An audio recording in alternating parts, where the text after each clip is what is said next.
جی السلام علیکم، میں ہوں ڈاکٹر نائلہ، کنسلٹنٹ گائنیکالوجسٹ اور IVF اسپیشلسٹ گائنی سلوشن کے فورم سے۔ آج ہم بات کریں گے کہ کسی بھی IVF سینٹر کے اندر کو ایک اچھا سینٹر بنانے کے لیے اس کی ٹیم کے اندر کون کون لوگ ہونے چاہیے جو کہ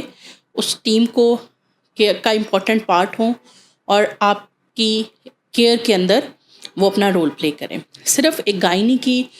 اچھی ڈاکٹر ہونے سے IVF میں کامیابی نہیں ملتی۔ IVF ایک ٹیم ایفرٹ ہے۔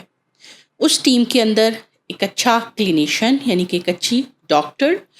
جو کہ اچھی گائنیکالوجسٹ بھی ہو، اس کا ہونا بہت ضروری ہے، جو آپ کو ٹائملی IVF پہ گائیڈ کرے اور اس کے بعد آپ کو اسٹیمولیٹ کر کے آپ کی اووریز میں سے ایگز نکالے۔ لیکن اس کے ساتھ ساتھ IVF سینٹرز کے اندر IVF کے انجیکشنز کو لگانے کے لیے ٹرینڈ IVF ریلیٹڈ نرسز ہوتی ہیں۔ پیشنٹ کو IVF کے پروسیجر کے متعلق تمام تر معلومات دینے کے لیے ایک IVF کاؤنسلر ہوتے ہیں جو کہ پیشنٹ کو ان کی ایکچوئل سچویشن ایکسپلین کرتے ہیں،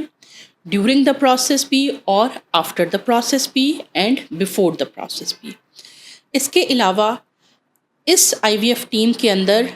IVF لیب کے اندر اینڈرولوجسٹ جو ہسبینڈ کے سیمن کے سیمپلز کو تیار کرتے ہیں اور ایمبریولوجسٹ جو کہ ہسبینڈ کے سیمن میں سے سپرم کو لے کے انڈے میں انجیکٹ کرتے ہیں اور اس کے بعد 5 دن تک کلچر کروانے کے بعد اس ایمبریو کو فریز کرتے ہیں اور ٹرانسفر سے پہلے اس کو تھوا کرتے ہیں۔ IVF ٹیم کے اندر ایک ایکسپرٹ ریڈیولوجسٹ کا ہونا بہت ضروری ہے، کیونکہ ظاہر ہے آپ کے انڈوں کی گروتھ ہوتی ہے، اس کو مانیٹر کرنے کے لیے الٹرا ساؤنڈ کا سہارا لیا جاتا ہے تاکہ آپ کے انڈوں کی گروتھ کو ٹھیک طرح سے مانیٹر کر کے ہم ان گروتھ کی انجیکشنز کی ڈوز کو ٹیلرڈ کر سکیں، یا آپ کی یوٹرس کی تیاری کو الٹرا ساؤنڈ سے مانیٹر کر کے اس کی اندرونی تہہ کو مزید زرخیز بنا کے اس کے اندر ایمبریو کو ٹرانسفر کریں۔ تو لہٰذا سنگل ایک گائنی کی ڈاکٹر کبھی بھی IVF کو لے کے نہیں چل سکتی۔ اس کے اندر ٹرینڈ IVF اسٹاف نرسز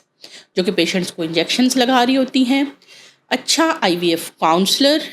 اچھا IVF سے ریلیٹڈ ریڈیولوجسٹ، ایک اچھا اینڈرولوجسٹ اور ایک اچھا ایمبریولوجسٹ بھی ضروری ہوتا ہے۔ اس کے علاوہ اینڈرولوجسٹ جو ہیں وہ اگر ہمیں سیمن نہیں ملتے ہیں تو وہ ٹیسٹیز کے اندر سے ٹیسٹیکولر ایسپریشنز یا ایپیڈیڈمس کے اندر سے نیڈل کے ذریعے سے ایسپریشن کر کے بھی سپرمز کو پرووائڈ کر سکتے ہیں۔ لیکن جو گائنی کی ڈاکٹر ہوتی ہیں ان کا بہت کروشل رول ہوتا ہے، کیونکہ وہ پیشنٹ کے پورے ریپروڈکٹیو سسٹم کو دیکھ رہی ہوتی ہیں، کون سی دوائیاں پیشنٹ کو سٹارٹ کروانی ہیں،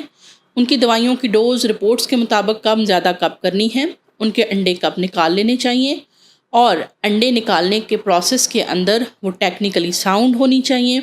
اور ایمبریو کو ٹرانسفر کا جو پروسیس ہوتا ہے وہ جتنا سموتھ ہوگا اور ڈاکٹر اس کو جتنی سموتھلی کرے گی، آپ کے ان ویٹرو فرٹیلائزیشن کے پروسیس یعنی کہ IVF کے اندر کامیابی کے چانسز اتنے ہی بڑھ جائیں گے۔ اب جو نئی ریسرچ آ رہی ہے اس میں ایک سائیکالوجسٹ کو بھی IVF ٹیم کا پارٹ بنایا جا رہا ہے تاکہ وہ پیشنٹ کے اسٹریس ریلیٹڈ ایشوز کو مینیج کرے اور اسٹریس فری کر کے پیشنٹ کی جو IVF کی کامیابی ہے اس کو مزید بہتر بنایا جائے۔